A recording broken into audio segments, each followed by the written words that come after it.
flying cars are coming soon. Let me explain. Welcome to today's episode featuring Alan Zhang, a remarkable individual whose journey began with building solar-powered cars in 5th grade.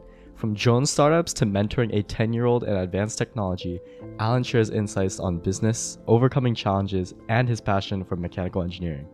Join us as he reflects on learning from mistakes, navigating academia, and offering advice to high schoolers.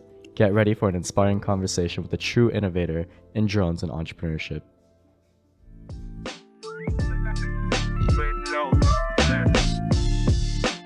Alan, Yeah, how's it going? I'm doing great. How are you? I'm doing quite amazing. It's a pretty nice night. So, what is your major? Yeah, so I study mechanical engineering with business administration here at UC Berkeley. How did you get into that? Well, I choose mechanical engineering is because since I was like 5th grade or 6th grade, I started building things with straws and solar panels. I remember, really? Yeah, I remember when I was 12, I built this like little solar cart that's powered by like two 5-volt solar panels. And then the moment it ran, I felt so achieved. I just started doing similar things like Lego Mindstorms and building drones, EVTOLs eventually. But yeah, and fun fact, that little car actually drove itself into the water. I can't imagine how your parents must have felt with you tinkering with all those kinds of things from such a young age. Well, they're concerned because I was like melting straws with soldering iron. Oh That's my gosh. very toxic. Those drones I'm building, they're very dangerous. They have like high speed spinning carbon fiber propellers that can pretty much cut off your finger at an instant. So they are very concerned.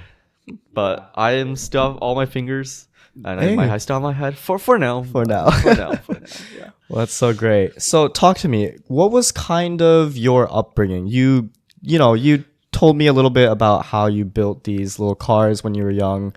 Did that progress into something else as you went through middle school, high school, college? Yeah, of course. So I started off with, again, solar panel straw cars. Eventually I got into drones. So during my 6th grade year, I bought this toy drone for about like $100, and I got my dad a GoPro for his birthday that he never used because I took it from him. So I got it under the name of his birthday. Yeah, so I strapped that GoPro onto that drone and I took my first aerial images of my community. At that time, I was just like, I'm so amazed by this. It looks so cool. I never seen my house like this. I didn't know there was a bird nest on top of my house until now. So it was really cool. And then that turned into, actually, my GPA was really bad during that time. It was in like the 2 point something range because my English was really bad. I came here in 3rd grade. So I came from China. Yeah. So my English was really bad. So my dad saw me. He was like, "Oh, why? Since you're so interested in drones and everything, if you can give me a 4.0 GPA, and this is 6th grade. If you can give me a 4.0 GPA, I'll buy you a DJI Phantom 4. That thing was $1,400 back then. So of course I got a full A after I needed that drone. So then I got a drone and then I just started filming around. My parents extremely supportive because actually my dad worked in marketing circle back in China. So I filmed it's a really shitty video with like us going to San Francisco, and then my dad reposted that and sent it to like the Visit California and also like a really like well-known poet in China, and they all reposted my video, and I was just, oh my god, guys, I'm getting famous. Yeah, it was a lot of views, so I got positive feedback. But then filming, like flying with drones, one thing, but I also started getting into building drones. So I don't know if you are in I don't know if you know what an FPV drone is. No, can you tell me a little bit about that? Yeah, so FPV drones are essentially racing drones that are all self-built. They fly really fast. They can go up to from 0 to 60 under a second. Under a second? Wow, that's almost like as fast as like the electric cars. Yeah, way faster. Really fast drones. But of course they can only fly for like 5 minutes. Mm-hmm. So these drones, I started getting really interested in racing. So I started building my drone, which required me to go study on YouTube for hours. Oh, And wow. that's how I got into building drones. It just shows you the power of YouTube University, right? You Right. can go from starting with whatever interest you have, and now you are able to build your own drone. Yeah, exactly. So actually, I say this often. There are two universities I often attend. Number one is YouTube University, and number two is Taobao University. Taobao. Taobao is like the eBay of China, where you can buy everything. You can buy stuff from anything from like motors, screws, to like knockoff car parts, Really? to power banks, to your SAT test banks. Oh, really? No, I mean it's That's crazy. yeah, literally, you can buy anything on there. And then so I actually bought all my parts from China because they're about 10 times cheaper. Really, and they're the same quality? Because I Same- imagine as like something as important as like a drone that you Yeah. want to hold up to the elements, it would kind of be a risk to almost take on like cheap parts. Yeah, but you know the thing is, every drone part is made in China, or else it's 90%. Really? And honestly, it's the same part. Oh, It's the same part, but 10 times less expensive, even Interesting. including the shipping. So essentially, that's through Taobao University. I sustain my Chinese, so I can still speak fluent Chinese today, and like typing fluent Chinese because I need to talk to the Chinese sellers. Oh, And really? YouTube really taught me a lot. Anything like I started off with just like how do you build your own drone, turn your screws and everything, and now I'm at like. And eventually I got to like how to do the controls, like PID, tuning PIDs, and What's a PID? PID stands for proportional, integral, and derivative. It's a type of control feedback loop. That's not important. It's just some fancy algorithm inside a drone Okay. that keep it like sustained. Oh, so that's what's responsible for holding up against wind, and it like keeps it stable, or Sort of. It's pretty much like a. Well, it's some sort of algorithm that just help a drone to sustain its current position, including wind, including any gravity or turbulence or like anything. So from a young age, you started building these drones and flying them around the city. Did you ever think about turning this into a business at all? Yes, and I did. So when I was in high school, I started my first drone startup because really? I knew how to design drone by that time. And I know some manufacturer thanks to Taobao University. So then I started contact them. I was like, "Her, I have this design. You make it while I design it, and I will ship. I will do the marketing. I will sell it." Really? And with that business model, I actually got my first VC investment in my life. Really? Yeah. What and you said this was in high school? This was in sophomore year. Sophomore year of high school? Yes. Wow. Well, that's really impressive. Like, Thanks. how did you even navigate that? Like, I feel like YouTube University only takes you so far. Like, did you have some kind of mentor to help you out, or? Yeah, so my dad's actually very into entrepreneurship, and he's a serial entrepreneur himself, and then he taught me a lot of things. Interesting. And similarly, I attended YC Startup School, where they also taught me a bunch of stuff like accounting and how to pitch to your investors and how to find the right co-founder, etc. It's crazy. So where is that now? That business, Right. So I ran it all the way until beginning of senior year of my high school.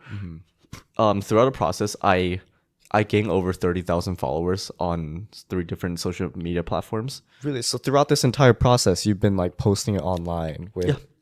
So I've been basically making tutorials with my my drones. And then that was very engaging for a lot of audience. I was posting like tips, like hacks. I was posting like how to fly your drone better, how to make your drone better. Really? Yeah, all that. But I was too busy. Well, I shut down because of 2 reasons. Number one is I was too busy. Number two, to be honest, did not know how to run a business. So I lost about $10,000 at the end. Oh, really? But you know what? That 10,000 was worth it because I learned so much. So start early and fail early. Interesting. Wait, so the $10,000 you lost because of what? You weren't able to fulfill like orders, or? Yeah. So not because I wasn't able to fulfill orders, but I think it is some sort of marketing failure because even though I was posting tip, I was posting all that, but that essentially, because my drone is just it's like a kit, it's like a regular kit, and there are a bunch of kits that's cheaper than my drone on the market. So after they see my tips, they just go ahead and buy other drones. I basically pushing my customer away in a sense. So the Right. conversion, like the conversion from views to actually buying, was pretty bad. And then also there's like supply chain management issues because it was actually during COVID, like before and after. So the international shipping price was like going up, down, up, down, up, down. Oh my. So that then must have been scary. so actually I lost a lot of money on just the shipping itself. Mm. And then there's also the like the other costs. It's just like registering a business and like putting ads on Instagram. That's really expensive, and it just did not come out as optimum as we thought. Wow. So you mentioned that you used to post tips online about like drone flying. Just as like a general tip, like what do you see most people who buy a drone for the sake of getting cool aerial? Like what's the biggest tip you can give them, and like what's the one thing that they always seem to fail at? Yeah, so if you buy a drone, just think of you're essentially buying yourself a camera. And we know what happened to almost 80% of the camera. They'd be stored in a closet and catching dust. So before you buy your drone, think about if you really need it. Because what happened most of the time is that you just fly 2 times, get some cool little selfie from like 10 feet above you. And then like you're just going to store in a closet and never touch it again. So it might be a waste of money. Interesting. So only buy a drone if you have a concrete idea of how you're going to use it. Yeah, because I say this often. You look at all the fancy DJI ads. They're like they feature people goes like surfing and mountain So biking. slick, even the design of the drone itself. It's like it Yeah. makes you want to buy one. Exactly. So my I guess my admonishment for you is just the lifestyle does not come with the price of the drone. Right. That's Yeah. something you guys kind of have to build with it. Yeah, right? that's gonna be your own problem. Okay. Well, okay. So you mentioned that you pivoted from selling these drones and making tips online. I'm surprised. Did you ever think about like teaching other people how to fly their drones as like a service in itself, rather than having to go through all these intricate parts of giving them like build kits and having all the setup? Yeah, so I think you can read my mind. That's the thing I did 1 year later after I closed down my startup. So I graduated from high school, and then since like my dad's been posting my stories and all along onto his WeChat, so a lot of people from the Denver area actually knows me. So I made an ad. I was like, I'm a teacher student how to fly drones and use a DJI Mavic, film and everything, and then. So then that got posted out. I get a lot of students, almost 2 times the amount I can handle. So I actually have to select some. Oh, really? Yeah. It became like your own prestigious university. Yeah, Almost. almost. And actually, there was 2 parents with their 10-year-old kid who was like, Ellen, can you teach my kid like how to build a drone? That's the hard part. These are 10 years old. I had to teach them how to use soldering iron before like they burn their Oh my eyes. gosh. So, but I took on it. It was incredibly hard because 10 years old again. Right. But I got paid a lot though. You got paid a lot. You should guess how much an hour. Man, I'd have to, given the way that you presented, I'd have to say about like what, 40 an hour, 50 an hour? So it's 450 an hour. Oh my gosh, that is crazy. How did that feel to you as like a student who just graduated high school and you have this whole business running where you're earning more than like a consultant might? Yeah, so I felt really great, first of all. And then right after actually I earned those money, I just bought myself a new complete like a MacBook and an iPad for okay, college. there you go. So treat yourself, right? It felt really nice, not gonna lie. Especially when the money comes into your account. What didn't feel nice was how tiring it was. So teaching is actually a really tiring job, Really? especially when you're teaching little kids. So you're essentially babysitting them at the same time. Because like imagine this, you have 2 10 years old. If they're like, if their parent can put, I think 225 hour per like $225 per hour and give those kids to you and you teach them, they have a lot of expectation for you. Of course, yeah, because And there's me with a 2 10-year-old who's like they're more mature than average 10 years old. That's good. Like I actually genuinely like them. It was very tiring.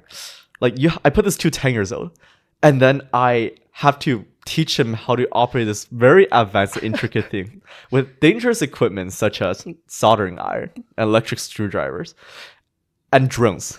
Did you ever run into an issue where you had to actually call up the parents and say like, hey, your kid like burned their hands off with a soldering iron? I did, not because they burned their hand off, it's because they wouldn't they wouldn't stop like doing those like massively dramatic movement while they're having a ceremony next to them. So I was really concerned because I just imagine if I burn these kids or even if they burn themselves, the parents gonna yell at me. So Right. So we've covered that you built a successful business and you have been kind of continuing that entrepreneurship drive. Why did you come into college? yeah, so I mean, why do I come to college? Definitely, I want to know more. Even though you can call me a drone professional if you're a complete beginner, but for anyone who's like into drones for a couple of years, they know that I'm clearly not a professional.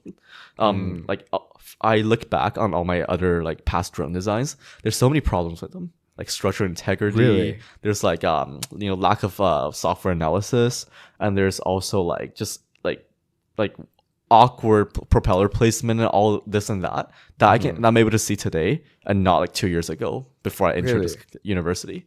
So I think definitely studying mechanical engineering was a good choice. It's hard, it's very hard, but I think just like because every month I look at my past design and be like, this is kind of stupid. You look at your what? My past designs. Oh, your past designs. And I thought they were kind of stupid. And I think that's a sign that I'm actually learning.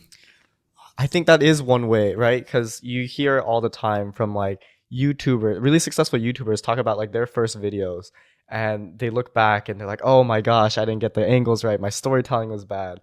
But usually it's at that point where they're kind of getting traction because they're able to identify that. So I think it's really good that you're introspective about your skills and you're able to like identify those things. So so you mentioned, so we've covered like why you're mechanical engineering. Why would you go with business? As someone who's built a business, don't you think that you've already like understood kind of the space? Well, yes and no. So to be honest, I don't think business major could be learned. Just because you're a business major doesn't mean you're a good business person. Right. I feel like business is still a lot about connection, a lot about just the feel in your gut. Just because I know accounting, I know marketing, like I took the class, doesn't mean I will actually do it well. Right. This is all about experience. So I think I'm in a good position where I kind of experienced what it's like. You know, the first time I look at my company's tax file, I was like, huh, I don't understand anything on here. So my dad actually had to like slowly translate to me. And then he gave up because he's not even an accountant himself. He was just like, you know what, just give the money and the receipt to the accountant and then he'll do his job for us. There you go. But you know, the thing is, if my accountant's handling my finances, then there's a lot of information that I otherwise wouldn't know. Like, you know, gain and loss. Like these numbers are not flowing through my head all the time now. But but now I know how to read like tax filings. I know how to read company 10Ks. I can actually understand what's going on with the company when they're, a certain number goes up, a certain number goes down. I know how marketing genuinely work, not just that, I put out an ad, I hope these people, I hope they will read my ad and buy my stuff. I actually know there's like this whole funnel thing, how to be catchy, how to create value chain. So there's a lot of things that I wish I knew back in high school that will probably not lose $10,000 because of it. But I would say a business degree is definitely useful when you have the ambition to sell more things in the future. Right. So I feel like the way that you're talking about everything, it's extremely inspiring because it almost feels like it was like a linear progression. Like, did you ever have times where it was like extremely hard for you? If so, like what did that kind of look like for you? Yeah. So I mean, it sounds like a linear progression because I pretty much only talk about like the high points. Right. There's so many bad part. Like I remember waking up, like my company, after I deployed my first round of marketing, I woke up with a bunch of comments just roasting me. They're like, dude, like nobody's gonna buy your motor. They're so overpriced. Nobody's gonna buy your drone. You can clearly see like that structural integrity problem on the bottom of that plate. Like my customer saw it. I didn't see it. I don't know why they see it because obviously I was a high schooler. Interesting. Actually, back in high school, I built a human carrying drone. It's like a huge drone. Yeah, that's my kind of like my senior project, unofficial senior project that I just really want to do personally. I built drones for so long, so I thought building a large one would be just the same as building a small one, but like bigger. Turn out it's not. There's so many there's things like vibration that you can pretty much ignore on smaller drones. Really? There's like things about of course structural integrity. Like, I look about drone design. I was like, I kind of understood like why it never took off, because there's just so many problems with the design, like flimsy arms and like vibration damping shit, and then yeah, it's like so Probably many. a lot of frustrating nights of you just trying to figure out the problem, and yet Yeah. it's sitting right in front of you, right? But you just can't understand. I don't understand. Yeah. Actually, I'm only beginning to understand some of them now because I took the classes. But there's still so much more I don't understand. Like I don't know how vibration works still. So tell me, how has your journey been so far throughout freshman year? You're a sophomore right now, Yeah, correct? correct. So you've spent about 3 semesters now going on to your 4th semester. What are kind of the things that you're working on in college, and what do you expect of it in the future? Yeah, so right now I'm working on finding a direction that's both profitable and also doable right now as a college student. Back in freshman year, I entered the university with this ambitions like, guys, back in high school I built this giant drone, it didn't work. So I'm gonna build one in college, and it has to work, right? So then I spent my first year joining this air lab. It's called UC Berkeley Aviation Innovation Research Lab. I was the first undergraduate student in there. It's not really a research lab, but it's kind of like a discussion lab where everyone just get together and talk about what they. How did you discover this? Through networking with professors. Oh, really? Yeah, like one professor referred me to the next one referred me to this, and then I just got tossed around until I found the right lab. So I joined that, and then like every week I go listen to this professor and PhD student talk about their research. To be honest, I understood like about 5% of it, but that 5% is like I think it's as contentful as like 2 classes. Really? I learned a lot from that. Yeah, and most importantly, the connections. One of the lab industry advisors, he's actually a pilot working for a major American airline right now. Really? Yeah, and then he also built his own planes. So He built his own plane. he built his own plane. Wow. It's like a kit plane. So then I actually asked him, like, I love flying, but I don't know what real flying look like. Could you just take me on your plane? And he did.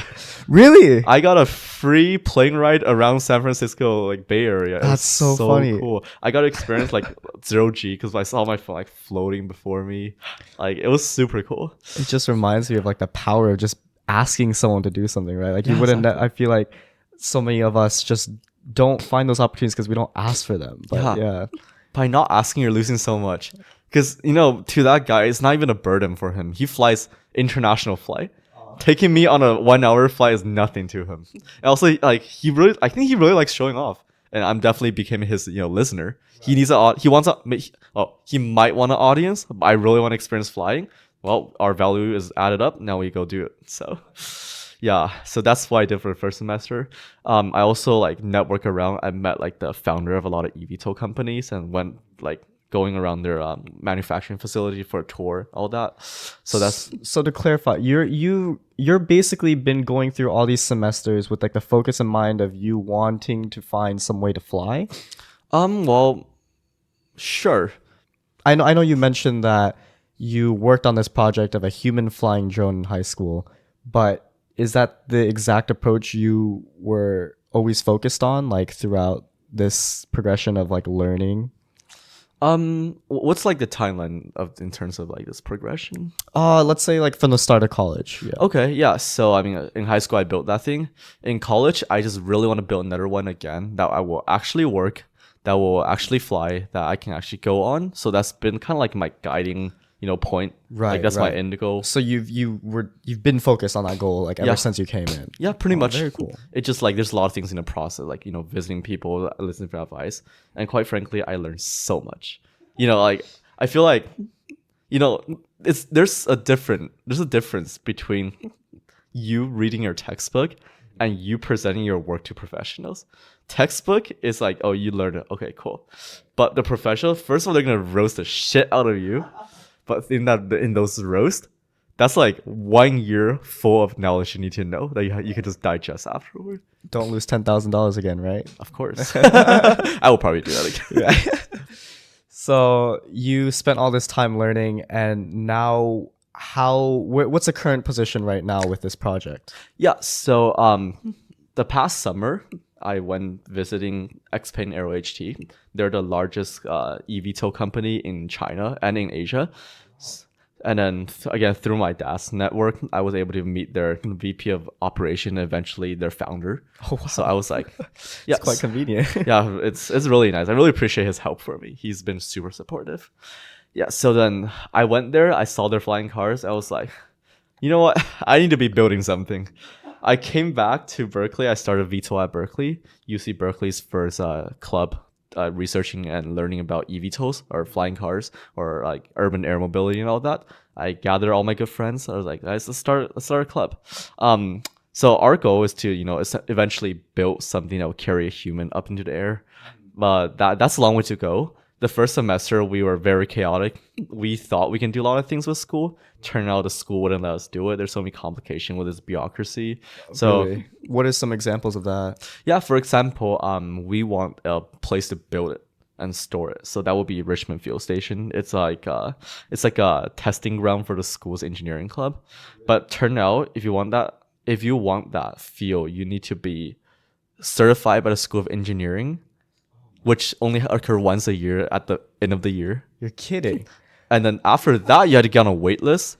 That wait list is about like 4 to 5 years long from what I heard. Gosh, So that's it's so long. Yeah, eventually what that means is while I'm here, I will never get access to that. Yeah, so that's one thing. The second thing is our funds. It has to like go through this like the school and had to approve and everything. Most of the time, I don't think they will approve our purchase of dangerous equipment because we don't have insurance for it. Right. Like right. they cover your insurance if somebody get hurt at your like general meeting. But if somebody get cut by a propeller, they're not gonna cover that. I have to be responsible for that. There's so many like this complication going on. Like we're just like, you know what? Let's just pause. So this semester we had a really long and productive meeting where we go like, oh, we should bring a new direction and a new approach to this. We decided just to reach out and reach in on professors to the industry, ask them advice. How should we approach it? How should we approach that? Where do we find funding? Could you fund us, etc. So we're in like this searching phase right now, and I hope that will build like a better foundation for the club for future members. You seem like you really are able to navigate some kind of path towards your goal. You have this goal of, okay, we have this club, now we need to do X. And like you said, you figured out a way, you devised a plan to get to that goal. Does that come naturally to you as someone that's had experience in building businesses before? Or is that just something that you kind of figure out by talking to people? Or how do you find that path? Because I feel like a lot of people have like ambitious goals. They want to do something, but the biggest hurdle is finding out how to do it. Yeah, so I wouldn't say I'm really good at it yet, but I would say I'm definitely like experienced in somehow. If you go on my LinkedIn, all my job experience, founder. I really found a lot of stuff. I found like a drone club. I found like a nonprofit. Like I have always been in this position. But like, so you kind of have to think of everything, like anything like from finance to execution to publicity, all that. So I pretty much have been like a generalist for a while now, kind of like jack of all trade. And so, but that skill, it really adds up because I would imagine if I haven't done any of this in the past, I will be like very confused to how to start. There's a conception or a theory about leadership that basically states that leaders are born, they're not made. How would you reflect on that quote? Does leadership come naturally to you, or do you think it was kind of a accumulation of like everything you've done so far? Yeah, so I don't think that quote's completely true. I think it's a mix of both, because I definitely was a shit leader when I was started. Like I didn't know how anything worked. I don't know how to get people to work. Actually, everybody who worked for me, I made them sound like they're my slaves. So that's definitely bad. Right? Like they feel like they're slaves. So they just like all started like quitting this and that. So that's how I started. And eventually I got to learn, I was like, oh, that's not how you convince people. So like, I offend people on the way, and I ask people who's better than me for advice. I was like, I don't know how to approach this. Like, can you teach me? But what's the best part about like just being the leader of something is that as soon as you're like a leader of some organization, other leaders of like better organization or like more powerful organization are more willing to talk to you than let's say you're like an engineer. I would definitely imagine the CEO of, let's say, a star, not like a unicorn startup, is more wanting to talk to a CEO of like a less accomplished startup than a random engineer at Google. I mean, unless they really need knowledge, but like socially. So through this being on the top of something I built, I was able to just connect with a lot of like better leaders. They're like way talented and way experienced than me. And I just basically go up to them and be like, oh, so I don't know why all my members are quitting. Can you tell me why? And soon you discovered after talking to them, it's like, oh, Yeah. maybe I'm being a dick. Yeah. That's so funny. You know, what you just said about how industry leaders are more willing to help you if you're a leader, it kind of reminds me of another thing where when it comes to people around you that you surround yourself with, who you tell your ideas to, your goals, your ambitions, the principle states that they're willing to help you until you're better than them. Have you ever found that talking about your idea is extremely beneficial, or do you think it's more hurtful? Because I feel like we live in an age where a lot of the notion that people push on is, if you have an idea, if you have something you want to work on, disappear. Don't tell anyone. Grind away and only appear when you're rich and successful. What do you think about that? Yeah, I don't think that's a good thing. So actually, that is my mindset. Like last year, I want to secretly work on this great big thing, and I will come out like, I was like, guys, look at this. Well, you know what's gonna happen? Well, I actually want to come out, nobody will see me. I don't even have an audience. I have no friend, no audience. Maybe just like two of my friends like, oh, good job, yeah, good job. Yeah. So actually, if you have an idea, try to be vulnerable. You're gonna have a lot of people roasting on your idea. That's like a natural thing. Doesn't matter how good this idea is, people are gonna roast them. Because there's just so many type of people in this world. But from these roasting, you should not, you shouldn't be those like superhero, be like, yeah, I don't care about this, I'm super strong, I'm always, you should take interesting part, the part you can learn from these roasting. And you just take that into your knowledge and sometimes these roasting, like even if it's like completely malicious, they do expose a weakness that you might have, that you might want to like work on before you lose another $10,000. So I'm seeing a theme in this. Yeah. So definitely be vulnerable. Let the world judge you, because at the end of the day, you're the one working on it. If you become successful, the fame all goes to you. You can kind of imagine they're kind of giving you free advice. I mean, at least some of them are useful. And fun fact, recently I just posted a YouTube video. It got kind of viral. It's a video of me building another EVTOL in my garage. The design, I thought it's good, but when I finished building it, it was terrible.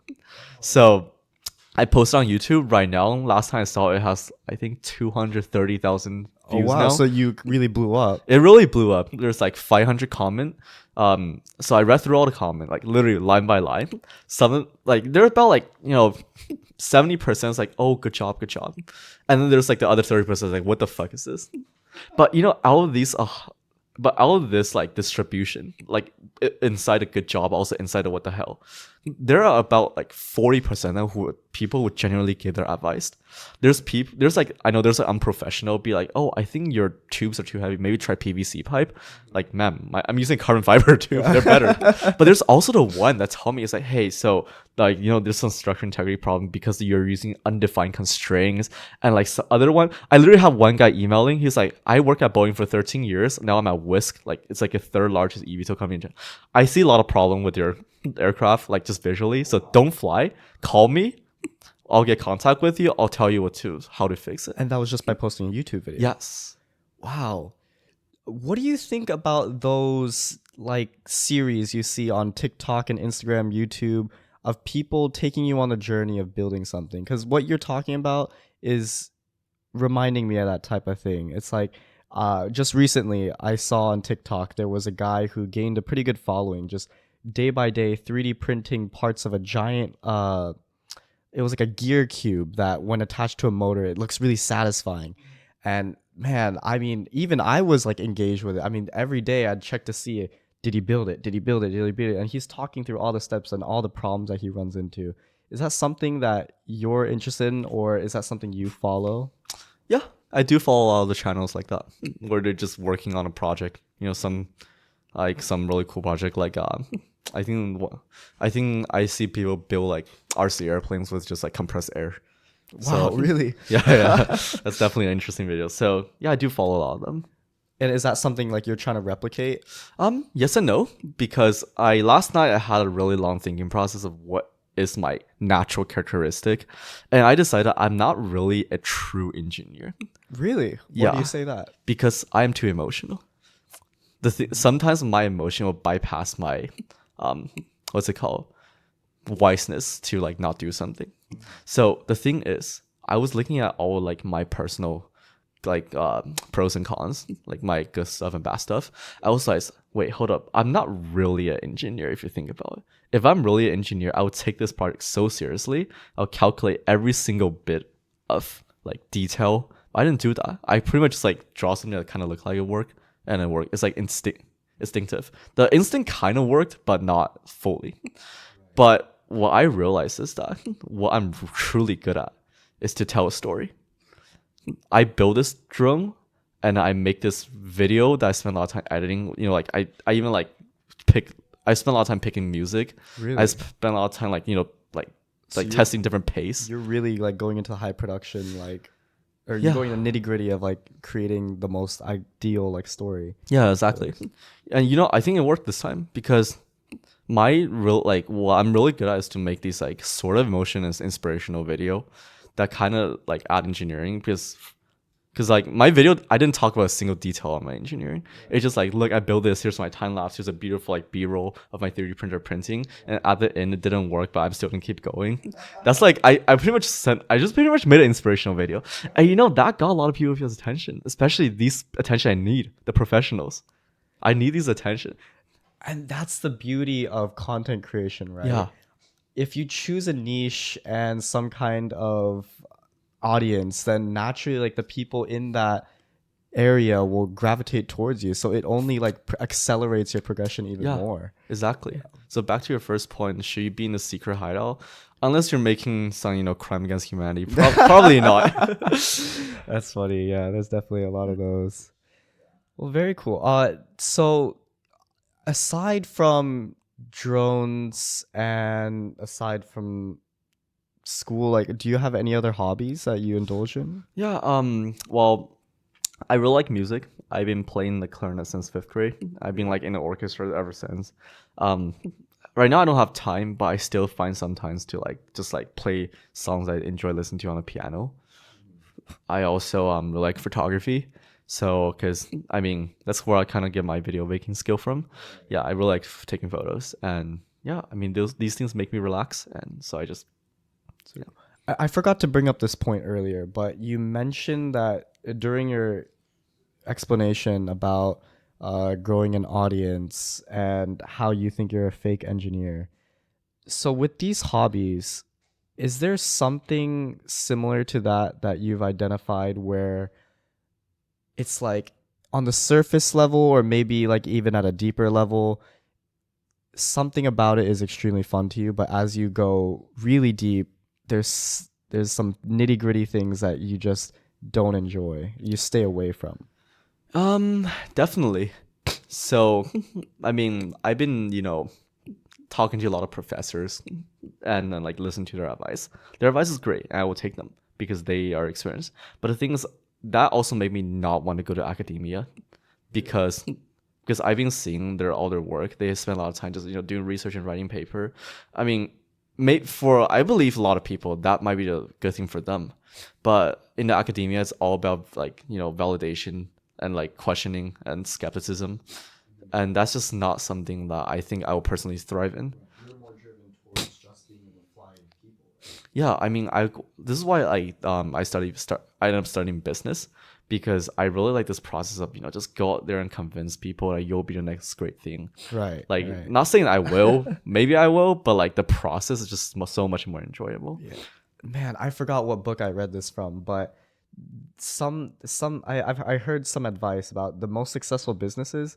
They're not exactly the business that they think they are in terms of like selling a product or selling a service. They're just a really good entity that attracts talent and attracts a good culture of people. I mean, I will agree with that. You look at, let me think. You look at Tesla. Like, do you really think you're there to buy a car? You're there to buy the experience of, like, your little Model 3 can probably run faster than a Lamborghini, some lower end model. So when you buy that car, you're actually buying the experience. You're also buying the convenience of unplugging your car every morning. And then you're also buying the stupid Elon Musk features on the car where you could do like play games and like do car shows. So Right, but they're also selling the dream, right, of like a world of full electric cars that people are attracted to, and they want to work on that both like professionally. So Tesla attracts all these interns, and you also attract customers that want to buy into the vision. So it's one big entity, like once I said again, that attracts an audience. You mentioned that you didn't have time to do some of the other hobbies that you were into. So I'm curious, what role does college play at this point?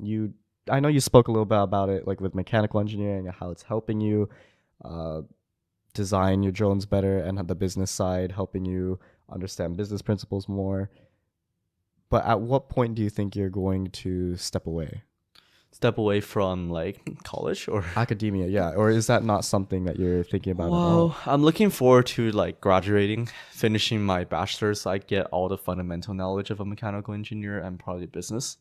But after that, I would want to work in a unicorn startup where if my own startup doesn't work well, because you know, I think that's how I will be able to further like use my kind of like a jack of all trades skill, and also like the business part.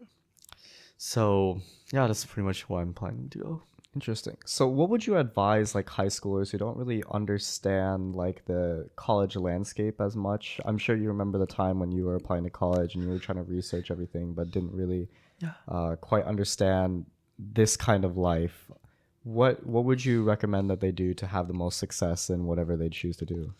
Yeah, so I actually gave this so many times. So Really? Oh, this yeah. is a common question for you. Yeah, because I got invited to a lot of like these college seminars. Right, Where they're like, right. how do you get into this? So I've been telling high schoolers, please go waste more time. Waste more time. Waste more time. Because the name says waste more time, but it's more like your parents think you're wasting your time. College is tough. Like all the classes are hard. It's hard to find friends sometimes. It's hard to join clubs. The thing is, you want to stand out as special. How do you stand out as special? You have something that other people don't have. And how do you have this something that other people don't have? You work on it really hard, like day and night. You won't stop. And how do you do that? You first have to love it. So my advice for these high school students is just to keep wasting time to find something you genuinely love. For me, I'm really lucky. I found this drone thing. It's something I can both, like work on that brings me pleasure while I turn every screw. It's also something I can work on as my career. After I found this, I just whenever I'm working on a drone, I forget about time. I can literally just wake up, work on a drone, and the sun will set, and I don't even notice. I forget about time when I'm doing all this. So when you found something that you truly love, you're never gonna stop working on it, even when everybody's like roasting the shit out of you and giving you advice. You're just never gonna stop. You're gonna feel so great every time you finish, like, at least for me, building a drone. And that's going to help you stand out. That's make you special. That's how colleges want you. That's how clubs and even companies in the future want you. And that's just going to make your life so much better. I see. I'm surprised. Despite you saying you're this like true passion for this niche, or maybe it's not that niche, but this interest of drones and flying, how have you never what do you think was the cause of not ever having the pressure of wanting to explore something else? You're on a college campus. I'm sure you've seen all the different kinds of people or all the different kinds of hobbies, skills, jobs that people get into. How have you been so confident with sticking with your interest for so long without ever being distracted or having like the urge to want to try it? Yeah, I definitely actually tried joining a lot of club in the beginning because, you enter college, everything's kind of like a refresh. I joined like a lot of clubs. Well, I tried joining like consulting, like marketing groups, project managing group. I tried joining, these the social club, and then at the end, I just started quitting them one by one if I haven't gotten in, because I just realized, oh, like let's example for consulting, I didn't get in, but like in my like interview process, I realized like, I don't really think I want to do this overturning my screws for like day and night. So as for like, I joined a lot of social club too. In the beginning, nice vibe, you're meeting people, but eventually you just kind of get bored because all we do is like, you kind of party and go like talk about I don't know what every day. And so I started quitting a bunch of them, and then now I just landed with myself with two clubs, just VTOL at Berkeley, the one I started, and also another one called Association of Chinese Entrepreneur, where there's a lot of chill people that just connect you to like investors and other entrepreneurs you might want to talk to. So you've kind of taken an approach of join clubs for the community that you want to be around, but also people that are not pressuring you into wanting you to do something that you don't want to. Yeah, pretty much. I mean, because since I already found something that adds so much value to myself and the society, I might as well just like dig really deep into it. Interesting. So I don't know if we covered this already, but like what's next for you? Like, what's next? I don't know yet, but I know it's going to be EVTOL or drone related. I know it's going to be a maker or filmmaking related. Maybe I want to grow my YouTube channel. You want to grow your YouTube channel? Yeah. And is that just to attract more of the people that you want to? Or? Yeah, exactly. I mean, from that single video going viral, I benefited quite greatly from that in the past couple of days. And then through that, actually, I discovered my true like not true hidden, like true natural talent. I'm like to some degree, I'm a good storyteller. If you don't have to think so, but I might be a good storyteller, a filmmaker. No, I've seen like the videos you post, and man, you are amazing with the way you play with your colors, the way you do your transitions in your videos. Like, yeah, I can't imagine how much time and effort you've put into those. Well, I'm glad you think that way. So I mean, speaking of like what I'm probably good at, and also like I enjoy doing filmmaking, making like 3D filmmaking and making. It's really just those two. I'm just gonna try to play those to my full advantage, because a week ago, I was talking to an investor about my drone project, and we drifted to a side conversation where he's like, "Yeah, Alan, so what's your plan?" And I was like, I told him, since I don't have to worry about paying my next month's rent because my parents paying for them, right, I might as well do something really risky, like high risk business. And then he just like, that's an interesting approach, but I would disagree with you.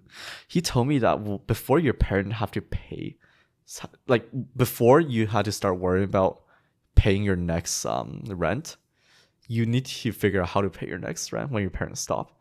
Because he said instead of catching your 2.5 year rest of your like golden time to do entrepreneurship, why don't you extend that time indefinitely? Why don't you go earn $1 million before you graduate? So for next 10 years, you still have that golden opportunity. I was like, wait, you're right. You're right. Yeah, so that's probably like one pivoting I've been doing recently. This YouTube channel I've been trying to grow. Yeah, I'll try. I'll see if that turns into something. Maybe something that'll give me like a passive income. I think because I just began to be eligible for the YouTube income thing now. Yeah, and then so I mean, there's definitely some like random startup idea I want to do with my friends that's easily doneable. Oh, interesting. So you're still spreading yourself out like a good amount. Yeah, because financial situation is still a big thing, right? I definitely cannot work on EVTOL by living on the street. Right. Yeah. You definitely need some capital. Exactly. Yeah. I mean, you kind of touched on it, like having a safety net. Like, do you think that having a safety net is a bigger driver than not having a safety net? I mean, you always hear all the time, right? Some entrepreneurs, some of the most successful ones, they almost had to achieve something. Like, if they didn't, they would end up starving. They didn't end up homeless, and there was no choice for them but to succeed. Yeah. So well, I will still be working on EVTOLs. But I don't think I definitely don't think I want to be in a situation where I have to make succeed, otherwise I will starve to death, because statistically I might starve to death then. So I'm gonna de-risk it. I'll do yeah. There's just so many variables that you figure out. I don't really have a clear answer, but at least my best thing to do is just to test this and test that and see which one work out. Are you chasing anything materialistic outside of building your dream drone? Yeah, unfortunately, nothing material can satisfy me anymore. Really? Because it's all like, through the process. yeah, because you know, like I got like VC investment that pretty means I can buy like whatever I want at that point for my company. I never really grew up really being a materialistic person. Like the most thing I want is just, you know, a car that can drive. And then my parent bought a new car for themselves. They passed me down their old one. There you go, I have it now. Like there's really not much materialist. I think what I care more is about the experience in life. Like oh, actually this is what I need money for. I need to go travel. Travel, I really? really like traveling. What makes you love traveling so much? Yeah, I think it's just seeing a whole new place with a different system working in place. I mean, you live your life. I mean, at least I spend a lot of time just here in the States where I just experience the same thing, the same store, the same Costco everywhere. And then like actually this past summer I went to Japan and everything just looked so unreal to me. I was like, I just went into like a Makoto Shinkai's anime all of a sudden. I was like, there's no more Costco and there's no more like I don't know, like Walgreens. It's just some like it's a bunch of like I have never seen like let's say a family mart in my life before this. Family what? Family mart, Family mart. convenience store. Oh. Like I have never seen Parcos. I was just like, oh my god, this is so interesting. I think because I feel like that's what really got me feeling alive that summer. This past summer, I was like, damn, this world is so big. Let's go out and explore. That's beautiful. And has it helped you? Like I hear all the time where people who travel get more of a perspective on a bunch of different things, and it kind of helps them with like whatever they want to venture into. Are you able to like relate to that at all, or not yet? I think I can completely relate to that because you know, it's my first time going to Japan, and I traveled with a friend too who was from Japan. So I was asking her all about I was like, how does working feel like here? And then like what's the work culture here? And like what do you guys like, you know, usually buy every day? And it's so different from people in the States. Like actually one funny thing, they asked me, Alan, how often do you wash your car? And I was just like, twice a year. They apparently the average Japanese person wash it every week. Interesting. I did not know that. You know, I was like, why? And they're like, why don't you wash it? I was like, I don't know. But like, you know, that's like a surface level thing. But if you really think about it, that means probably the car wash market is bigger in Japan. Yeah, then now I can start talking to the investor. They're like, yeah, you're smart. I want to talk to you more. So there's a lot of these detail. After you travel, you learn differently and you can start talking about it. You're going to attract more people who's at and above your level, and you're going to be able to learn more. That's so cool. So a lot of what this podcast is about is kind of understanding how students are handling their big ambitions with school. So what have kind of been your strategies in terms of managing your time and being able to do everything that you do on top of school? I mean, you have two majors, one engineering, one business. I imagine that course load is super intensive. Yeah, so definitely it's a lot of homework and a lot of works going on for my academic. But then what I try to do the best is try not to be too competitive, because I feel like once you get into that competitive mindset, like really cutthroat, it's like I have to be better than you, so I would get this internship, not you. I don't buy in with that. I think to me it's more of it's like find something that make you happy, so you'll just do it without being tired. And at the end of the day, you didn't even realize you worked, but you already got better results. So they still feel like homework, but you know, occasionally there are some. I try to relate my homework to the stuff I build, and it just get like a ton like more interesting. But I mean, I can't say that I'm not stressed right now. I am pretty stressed with all these academics and stuff, and also like, you know, uncertainty with life, and gotta find housing for next year. I gotta find internship, but like I just try not to be too caught up with everyone who's competing, because I feel like when you stuck yourself in a competition, you don't have free mind anymore. You don't have free thinking anymore. Right, you're restricted. You're thinking like everyone else. Right? Yeah. You lose that creativity almost. And there's one thing I love is like hacking through my way here. I did not apply to any internship this year. I already got one offer. Wow. Because I networked with people at Xpeng in China. when it comes to maybe classes that you can't find much purpose towards, is there something that you do, or do you just kind of have to deal with it by like grinding through it? Well, sometimes you just gotta grind. Life's not perfect. Mm-hmm. I mean, as much as I wish every class is like related to my drones directly, it's not what happens. You know, there's still some like random requirement that you had to take. It's just really weird sometimes. Like I remember taking a class on social justice. I was just like, Social justice as a mechanical engineer. I was just like, in what world do I have to know about this? Right. Yeah, but I mean, just grind through it. I mean, we're still inside the system by enrolling to college, so we kind of had to play by the rule of the system. We want to get what the system want to reward us, which is the degree. You know, it's really up to individuals to think if that's worth it or not. But at least for me, I'm finding it about like 70% worth it, and that's a passing for me. So I will grind through this, hopefully. Hopefully. Well, it seems like you've done a great job getting here. Before I end this podcast, there's a tradition that we do where the last podcast guest kind of gives you a question to answer. So your question, and to be honest, I think throughout this entire interview, you've been answering it, but what brings you the most joy, and what has brought you the most success in life? Yeah, so I mean, I pretty much already answered that, but I'm just gonna go on like a detail. What brings me most joy is when I power up a machine I've been building for the past, I don't know how long. Wow, that's And extremely specific. I power it on. It did not explode. It did not smoke. No sparks. The LEDs lights up. The cooling fan starts running, and like the beepers start beeping to initialize itself. That's my favorite thing to happen. What brings me most success, definitely talking to people who's more talented and have more experience than me. It's like literally getting a personal guidance from some really admirable people. I think I mean, maybe I didn't learn it that day, but just like the process itself already feels so nice. It's like, actually, one more detail to add in. I had a coffee chat. Actually, no, it was a whole lunch with the guy who built the world's first EVTOL. And he just told me, this market is like this and like that. He told me a lot of things that I just could not imagine before I met him.